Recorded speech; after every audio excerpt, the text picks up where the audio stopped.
Hey, it's the Dodge Dude 71 again, and I have a small update on my stock car that we've been working on.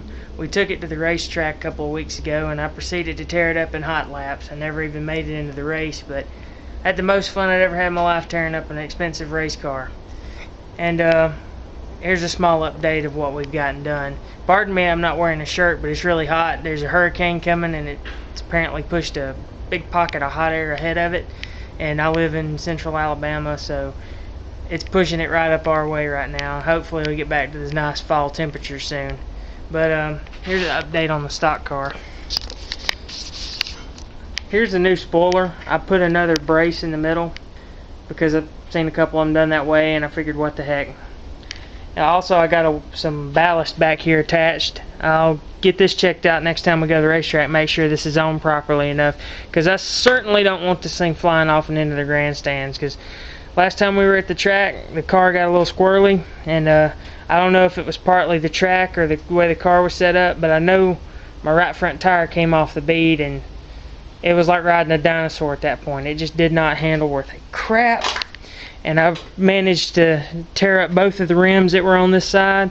I still got a little work to do down there on the front end, but that's not much. I got a deeper offset back here, which I looked in the Day Motorsports catalog, and there was a little chart in the back that said what to do if the car was pushing at a certain part in the track. But hopefully next time we go, the track will be a little bit slipperier, because it was very dry. It was like running on marbles.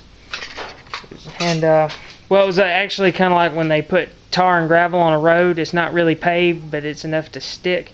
That's about what the track was when I went. And yeah, I slid about 50 feet along the wall, and you can see I don't know how this happened, but that piece of panel right there got bucked up somehow. It wasn't even in the crash, but in the process of sliding down the wall, one of my motor mounts bent, and my engine dropped down, and well, you can't see it right here, I don't have a light good, but there's a new fan in there because I tore the old one up, and a piece of the fan, as it was grinding away the top of my steering box, managed to fly off and poke my radiator.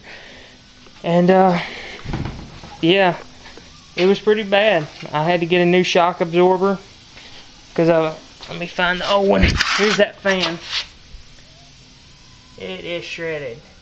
And that happened, the top of my steering box caused that. This is a old Carrera shock absorber, and one of the bolts that holds my brake caliper on did that. And I already scrapped the two rims, so I don't have those to show you. But yeah, I'm getting it back together slowly. Back on that spoiler blade. I would have it done by now, but my rivet gun broke, and the other rivet gun's a piece of junk. And I don't think there's a third one up here. And here's my new right front tire and wheel. Yeah. It's a B-lock. Hopefully it won't come off of that. If it does, then there's going to be a lot of people upset, because if it comes off mine, it'll probably come off of other people's. Fortunately, the rear end and all is okay. It didn't tear up anything under here. And everything I thought was gonna break held flawlessly, and stuff I thought would never break that were like race parts broke. I scuffed up my lower control arm a little bit, and there's marks where I slid down the wall, but I managed to get it back off the wall and drive it back to the pits. And as I turned up into the pits, lo and behold, there's a crate late model sitting there, and I slid into it. Fortunately, I didn't damage it too bad, and the guy wasn't too upset. He said it was okay afterwards. I went by and apologized. But one thing I want to tell everybody that wants to try this, even if you're just running a demolition derby car, be careful of your hands. Because if you got your hand up like this on the steering wheel and you dig that wheel under the wall, this sucker is going to snap like that and take your hand with it. Because I didn't get my hand out of the way in time. I was trying to. I managed to get my other hand, but my thumb caught like this, and it wrapped my hand up in there and about broke it. And it hurt like hell for a couple of days after that. And that's partly why I ran into that other car. I only had one hand steering with two right side tires flat. And yeah, that was bad. I'm glad that guy wasn't mad at me for doing that, but what the hell, you mean? He was a rookie once too, and he made it through it. I damn sure will at this. And yeah, I'm just giving a little update here on all this stuff. I hope to have this car back running at the track next week, because my engine is just, like I've said before, it's just a plain Jane 318. There ain't nothing special done to it, because I didn't have the money to have anything special done to it. But there was a guy there had a 355 racing engine, and if I had more practice and a couple of laps, I could have caught him. I know I could have, because my car wasn't that slow. When I took off in this thing the first time, it gripped, and it was like the feeling on a roller coaster when you go over the chain hill and start. Oh my gosh, but I tell you, it's completely different being in control of that feeling. It's unbelievable. There's so many people out there that should get one of these and try it just for the heck of it, because you never know. And I tell you, I'd like to thank Adams & Sons Cycle in McCall, Alabama, for replacing that shock absorber. If you need any old motorcycle parts, or I know he sells racing parts, and he's got like 4 or 5 quick change rear ends just laying around, and gears, a couple grand worth of gears for the things, and any old cars like this is where I got that car. If you need anything, you can get a hold of them at Adams & Sons Cycle. And I also want to thank Etheridge Race Parts in Tuscaloosa, Alabama.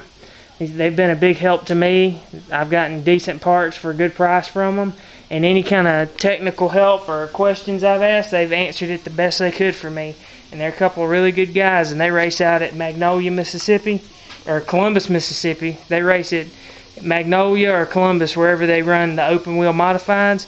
But if you're in my area and you need race parts, they have an eBay store, and they got free shipping on certain parts. I'm not sure their exact deal, but they're really good guys. You should give them your business. And let me think. It was somebody else I wanted to thank. Oh yeah, Eastern Valley Auto Parts in Bessemer, Alabama.